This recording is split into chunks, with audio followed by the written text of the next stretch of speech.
Are you looking for more out of your life? Do you need ideas on how to start new businesses and how to move forward in your own personal life? Well, guess what? You have come to the right radio show. At You Can Overcome Anything podcast show, you will learn and hear from many people from all walks of life who are sharing their challenges, their stories, the habits, and the mind shifts they had to overcome to become who they are today.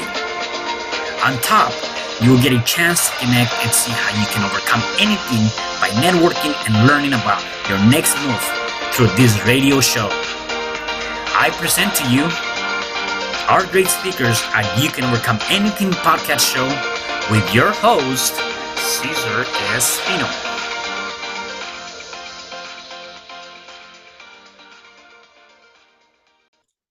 Hey, welcome back. It is your host, Cesar Espino, and you can find me at www.CesarRespino.com. And today, I have a special guest. His name is Nathan Hirsch. Hey, Nathan. Hey, how you doing? I'm doing good, man. I'm doing good. Hey, thank you for being here on the show and taking the time to speak to us, man. Yeah, thanks so much for having me. I really appreciate it. Awesome. And for the listeners, let me give you a little bit of his background so you can get to know him, and then we can dive into his journey and of entrepreneur and where he's at now.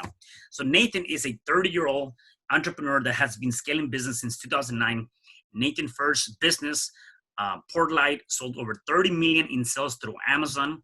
Nathan then co-founder freeup.com with an initial $5,000 investment in 2015, escalated to 12 million per year in revenue, and it was acquired in 2019.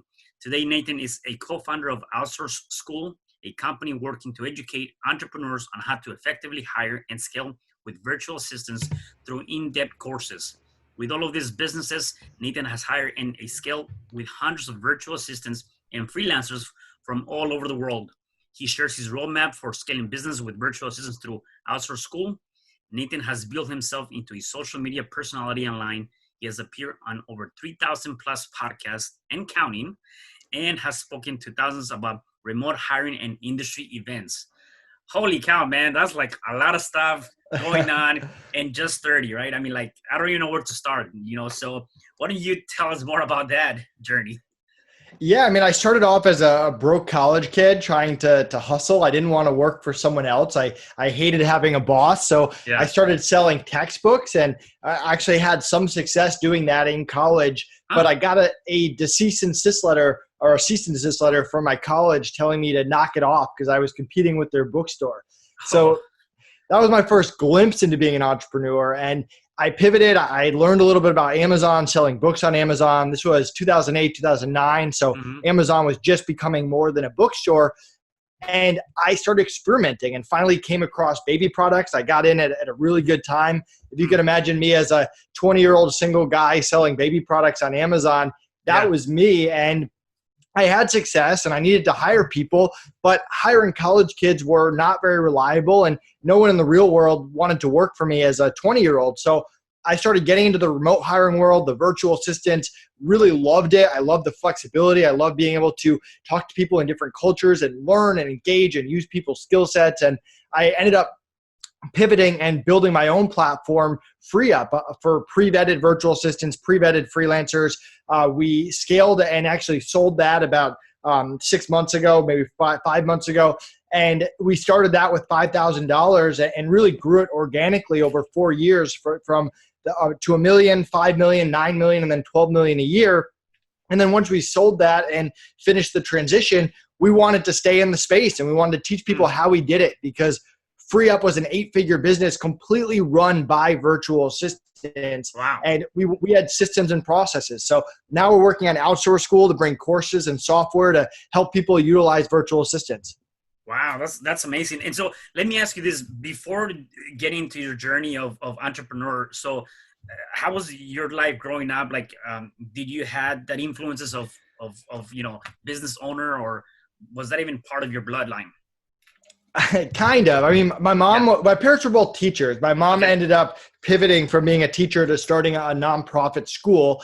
So there was some business in there, and she was a hard worker and she built it up from scratch. But I think the overall mentality of my childhood was go to school, go to college, get a real job, work for 30 years, retire, have health insurance and all of that. But I mean, my aunt was an entrepreneur, and I remember back when I graduated college, I had a tough decision to make because I had job offers that had benefits, and then I had my Amazon business, and no one really knew what Amazon was. And I remember talking to her for guidance, and my parents were definitely leaning in the direction of getting the job, although they would support me either way. And my aunt was much more, hey, take a risk now. You're young. You can always go out and get a real job if it fails. And I'm fortunate enough that I had that conversation and went in that direction.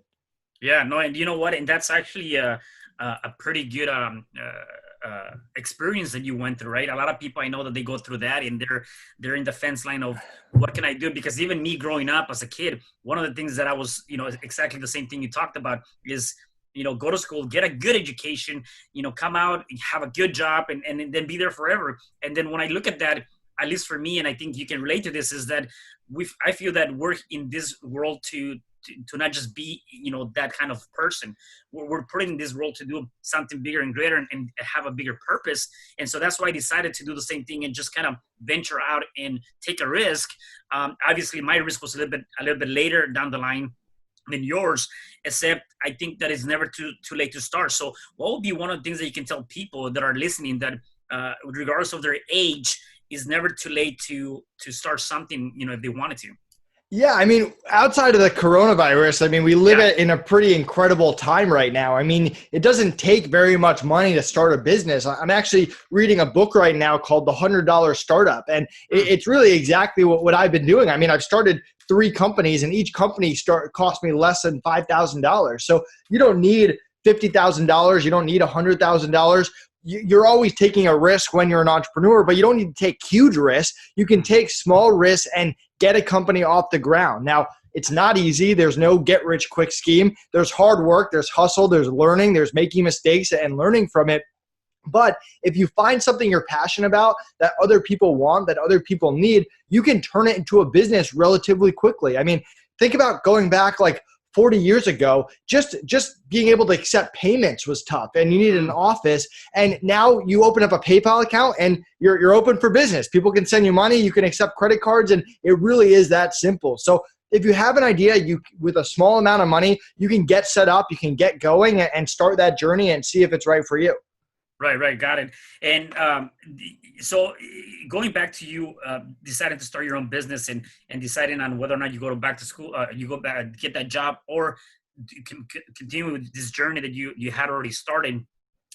What were some of the challenges that you were facing, as an entrepreneur starting up and deciding not to work for somebody else? The challenges I was facing. I mean, I was young. No one really took me seriously. So being a manager and a leader was definitely tough. I think the whole e-commerce world was new. So there weren't any courses or gurus or guides or playbooks or anything like that. So it was a lot of experimenting, and even stuff that's available to e-commerce sellers now, like Amazon software. We partner with Helium 10, which is a great Amazon software. Like that didn't exist back then. So it was a lot of manual work and trial and error and learning. And honestly, that's what I enjoy. The part I enjoy of being an entrepreneur. I never like to go out and copy what other people are doing. There's a certain sense of learning from what other people are doing, but sometimes you need to throw stuff against the wall and see what actually works for your business. So that's kind of my approach. Got it. Yeah, and I like that. I have a mentor too. His name is Marshall Silver, and he kind of says something very similar. Just keep throwing noodles into the wall and see what sticks, and just continue to do that. Right? It's just the same thing you're talking about. Is just continue to push forward.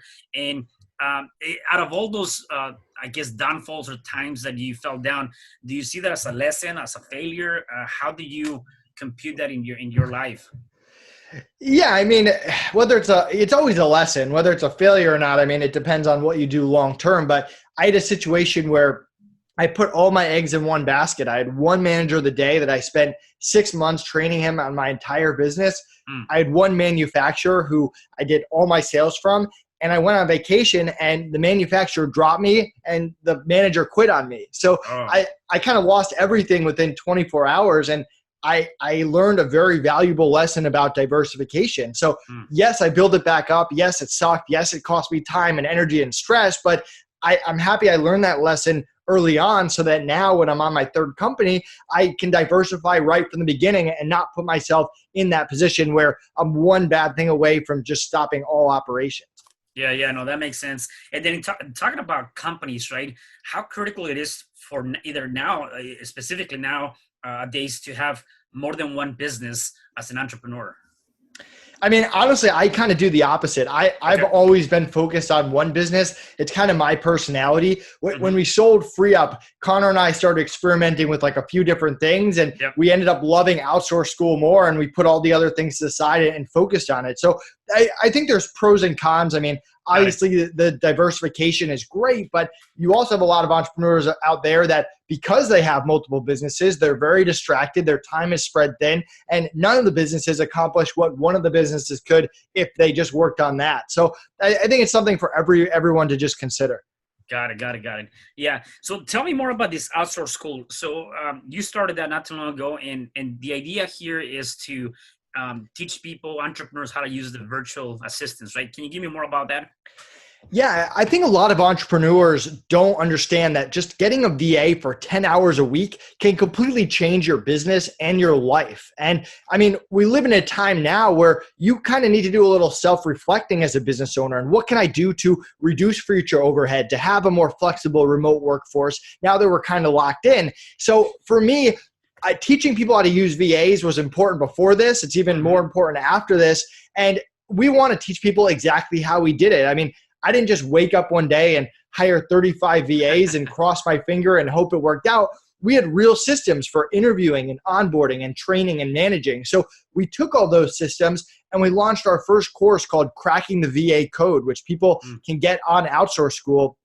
And it walks you through it. And we're there to support you along the way so you can start delegating and really actually scale your business.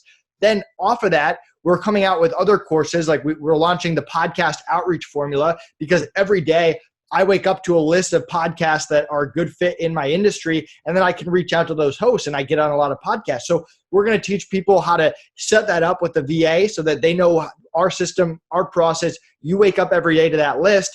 And then we're going to come up with other courses like how to use VAs for lead generation, how to use VAs for bookkeeping, and keep building on that so that you can apply VAs and everything we've learned in different parts of your business. And then the second component, which comes down a little later, is software.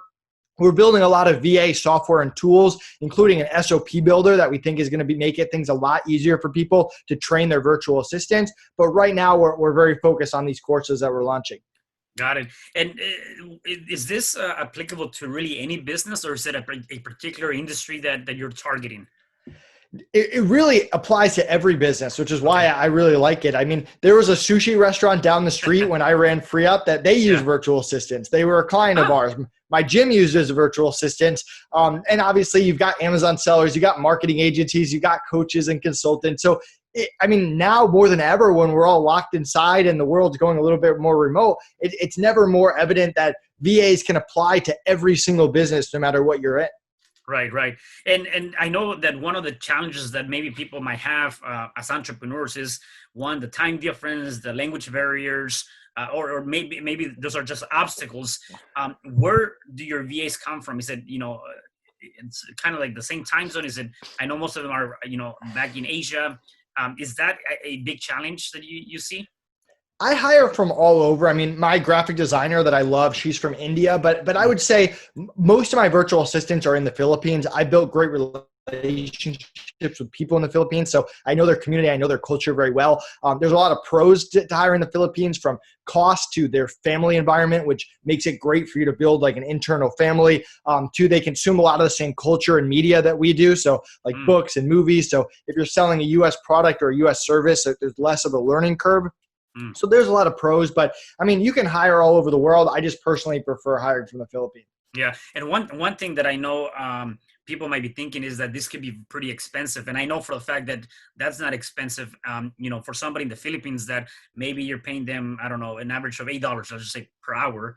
That might seem like, is probably below the federal standards here. Yet for them over there, you're really changing their lives, right? I mean, that $8 per hour, it's a lot more than what they're making probably per week or something like that, right? Yeah, I mean, minimum wage in the Philippines is $12 a day, so it's not tough to beat that. At the same time, I believe in treating VA as well. When I sold Free Up, we had team leaders that were making over $20 an hour. And Wow. when we sold Free Up, we took $500,000 from the sale and gave it to our team in the Philippines to thank them for helping us build an awesome business that we were able to sell. So yes, you can start at a low rate. That doesn't mean that you can't increase it over time. It doesn't mean that you can't give raises and bonuses. And if you sell your company, give them a percentage of it. But yeah, I mean, a great VA for $5 an hour can completely change your business, but also completely change their life and put them in a much better situation in their country. Yeah, no, I love that. And so one thing that I was listening to you on a different podcast, and you were talking about really kind of empowering and taking a different approach, not necessarily just a business aspect of it, more of the humanitarian aspect of that. So I want to know more about that, right? Because obviously you're doing a lot of great things at your age, and you're definitely building a great business model. There has to be something bigger that I want to understand more of your purpose and your passion and your intention, right? Yeah, and I mean, with Outsource School, we're donating a percentage of all sales to Teach for the Philippines, which is a great charity that provides education to Filipino children that we're really excited about. And yeah, you're absolutely right. There is a certain why and a certain purpose that comes into business. And with my first company, the Amazon business, to be honest, there was no why. I mean, who was I helping? I was helping myself. I was helping my team. I was helping my manufacturers. And that's really it. And that business got boring after a while. We didn't like it. There was no long-term vision or goal. And when we started Free Up and we started helping clients pursue their passion and be entrepreneurs and pursue their dreams and scale their business using VAs, that was awesome. When we talked to the VAs and the freelancers and they were showing us their houses and their cars and how they were able to provide for their family by the millions of dollars that we were able to pay out to them, that was rewarding. And we want to take the same thing to Outsource School. We want people that take our courses to be able to scale their business and get more time in the day back to go spend time with their family or do whatever they want to do. And same thing on the VA side. We plan on being a big part of the community, and we think that it benefits them as well, not to mention that charity. So I think having a purpose and people that you care about so that when you get to the top, you're all there together is incredibly important. And I actually just hired a VA this morning that's going to be working with me on Outsource School. And I'm getting her to buy into the vision. And as we grow, I'm going to increase her pay and I'm going to make her feel a part of it. And it hopefully benefits her just as much as it benefits me. So you really want to create those win-win-wins across the board. Yeah, I really love that. I mean, I think that's very, very, very passionate. And at the end of the day, I think Zig Ziglar said, if you give enough people what they want, you will get everything that you want, right? Or something to that extent. And that's exactly what you're doing, right? You're helping a lot of people. You're creating, again, those win-win situations. And that's what really counts at the end of the day, right? Now, obviously, you have a lot going on. So I'm curious to know, what are some of the habits that you do on a day-to-day basis or you've done in your past that have gotten you to this state of mind, right? Because you have to be very focused, driven. You have to be very disciplined to be able to do the things you're doing. So what are some things that you've done or doing? Yeah. So for me, and I learned this a few years ago, is I find out what time in the day I'm most productive. And for me, it's between 7 a.m. and 9 a.m. And I get my biggest projects done at that time every single day. I also figured out that I can take a break at 9 and go to the gym for an hour and crush it and work out hard there, and then come back and get like another great hour of productivity before I dive into the podcast and the webinars and the stuff that isn't my highest priority of the day. Not that it's not important, but right. I figured out, hey, I do podcasts better in the afternoon, not the second after I wake up. I do projects much better the second after I wake up. I also meditate once a day, which is a great way to refresh my brain and get focused. I mentioned that I work out. Health is very important to me. I mean, I eat 95% vegetarian. I avoid fast food. I don't drink soda. I rarely drink alcohol. So there's a certain health factor that goes into it. And reading books is obviously important. Most great entrepreneurs read books. And I personally read a lot of business books. So I think all those things, not alone, but together, contribute more and more to the percentage increase of success. Yeah, and that's critical for the listeners to take on and really take away, is that, again, you have to build some disciplines. Tony Robbins describes them as rituals, right? You have to create something. And one thing you also mentioned is not so much about time management, because a lot of people are talking about the time management. It's more about priority management, I think, right? And so you're prioritizing the things that are more important during your 24 hours, whatever that time frame is, putting things into perspective when things work better for you and how they really fall into your day-to-day activities, which is pretty awesome. So besides doing the things you're doing right now and the rituals and things like that, or the habits that you're doing, do you what do you do for like and reading, obviously, do you do anything for continuous improvement, self-education? Because I know that's critical. I mean, there's the non-traditional and the traditional side of it, and I know that a lot of entrepreneurs, or at least myself, I take the non-traditional, whether it's mentorship or things like that. Do you do any of that stuff? I've never hired a mentor. I do try to learn things on the side. So like stock market, real estate, those are things that I enjoy doing. And I'm constantly learning and following and listening to podcasts about. So I think that when I'm not from a business side, when I'm not focused on free up and I'm focused on self-improvement, it's usually around those two things, or it's around health, learning about how to have different exercises, how to eat even better, stuff like that. Oh, got you. Yeah, and that's one thing that I know is critical too. Is I believe that one of the most important vehicles that you can have is your body, and so you have to feed the right stuff to your body. Otherwise, you're not going to be able to do anything, right? And that's exactly what you're doing. And in terms of what is it in the vision for you? What are you planning to accomplish in the next 6 months to a year? I mean, I want to grow free up. I want to grow Outsource School to the size of free up. I mean, that's my goal. I mean, and just because you have success with one business doesn't necessarily mean you'll have success in future businesses. So I think we're still in the proving the concept stage. And so far the response has been positive, and we want to build this out to be a full-blown education platform with lots of great courses, lots of software. Maybe we add on different things like coaching and memberships and stuff like that. But I'm more curious to see how this all comes together, and I like the position we're in, and that's really my main focus, is to build for Outsource School to the team, to the way that Free Up was, and even build a team inside Outsource School of rockstar virtual assistants, just like we had at Free Up. Got you. And is this going to be more driven to like more educational aspect, right? The Outsource School is really just to educate entrepreneurs to really build upon virtual assistants, or you're also going to be helping people? Let's say if I want to come to you and say I want to hire VAs through you, are you doing that, or is mostly educational? We are not providing VAs or VA services or training VAs or anything like that. For that, people can go to Free Up. We're strictly on the educational and software side. Got it. Okay. And then in terms of besides the outsource, is there anything else that you're trying to accomplish in the next couple of months, or this is really your primary focus? Yeah, I mean, this is my primary focus. I mean, I'm trying not to go crazy over the next few months. That's also a goal. But yeah, I mean, right now we have our head down. I mean, there's not much to do besides work on your businesses if you're an entrepreneur. So we're trying to build as many high quality courses as we can. So whenever this does blow by, we're set up, we're in a good place, and then we can move forward. Yeah, and by the way, as the time right now, the recording of this video, we're in the times of, or the stages of the virus. So Nathan, what are some I guess tips that you can give people, right? Because right now we're really secure to our home, that they can do right now to either become better people or build upon sort of a business or something. What are some advices that you can give people instead of just watching and sitting, and watching TV? Yeah. So what I do is I try to network with 3 new people every morning. It's the first thing I do when I wake up. Reach out to people on Facebook, on Instagram, other entrepreneurs. Don't try to pitch them. Don't try to sell them. Just learn about their business. See how you can add value. If there's a way to work together, great. And over time, you're going to look back and be like, wow, my network has grown. You're going to learn a lot from other people. You're going to avoid a lot of the mistakes that other people have already made. And you're going to build some great relationships and friends. So that is an easy thing you can do every morning. Takes 15 minutes, and you're going to be better for it long term. No, and is that just going, through certain profiles, random people, and you just kind of drop in them a message, introduce yourself, or to that extent?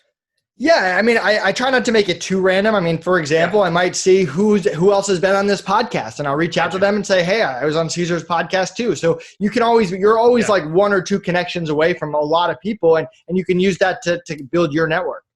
I really love that, because I know that a lot of times people tend to spend time on just scrolling up or down on that Facebook to see what kind of stuff is going on, rather than using that time. Take that time to really network and do that. And I hate when people do, because I have gotten people that come to my message, and the first thing they do is they don't even introduce them, so they're already pitching me an idea or a product or something like that. And I think that's definitely their own way to approach somebody. And every time I get that, I just say, you know what, I don't want to, definitely, if this is how you're doing business now, like how can you do business down the line, right? So I like the fact that you're saying make sure you're not pitching anything or selling anything. Is more networking and getting to be able to connect with that person down the line and see what you guys can do together. Now, besides that, any other tips that you can give our listeners in terms of things they can do now? Yeah, I mean, right now it's all about priorities, right? We're stuck inside. That you focus on what can you do behind the scenes of your business, restructure your business if possible. I was talking to Mark Hargrove, the guy who bought FreeUp, and they're focused on their internal processes. They want to know that once they get out of this, they have their internal stuff intact. So if you can't focus on sales, if you can't market like you would have, if you have to focus on restructuring, rebuilding, making your systems, processes stronger, documenting, and then you're going to be in really great shape when all this is over.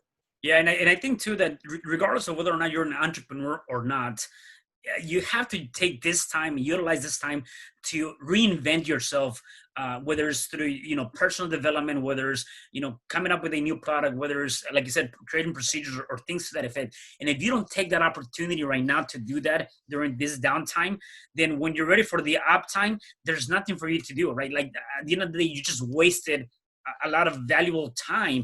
And so I know for people that might say, well, I'm not an entrepreneur, I don't have a business, I work 9 to 5. Again, you can do things for yourself, whether it's eating better, whether it's reading, whether it's creating habits that are going to empower you to become that better person, right? So you have to be able to do something, and if you don't, you're really truly wasting some of that valuable time. Yeah, completely agree. I mean, all we have now is time, so make the most of it. Yeah, no, definitely. And so, if people wanted to connect with you or wanted to learn more about Outsource School, where can they find you, and how can people get into that platform? Yeah, so I'm one of the easiest entrepreneurs to contact online. Nathan Hirsch on Facebook, on LinkedIn, the real Nate Hirsch on Instagram and Twitter. Go to outsourceschool.com, join our newsletter, follow our journey. If you go to outsourceschool.com/VA calculator, we have this awesome tool that you can use to figure out how many VAs you can afford right now. And I look forward to helping a lot of people. No, that's awesome.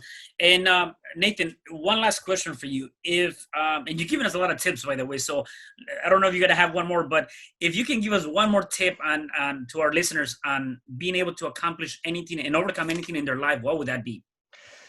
Yeah, I mean, you can't I get rejected every single day. Failure is like a part of business. And if you're not getting rejected, you're not putting yourself out there, whether it's pitching podcasts, whether it's reaching out to influencers, whether it's trying to network, whether it's trying to land that next client. You should be constantly putting yourself out there. Use those failures to learn, to tweak, to adjust. And over time, you're going to forget all the failures. You're going to be much more focused on your successes. Yeah. And I forget who it was. I don't know if it was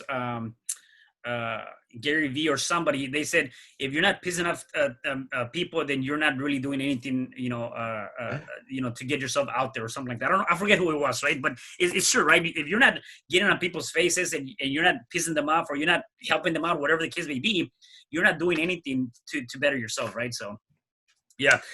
So Nathan, I had a great time talking to you, and I really appreciate you coming onto the show and sharing some of your knowledge and wealth and all your success that you've gone through to now. So thank you so much for being here. Thanks for having me.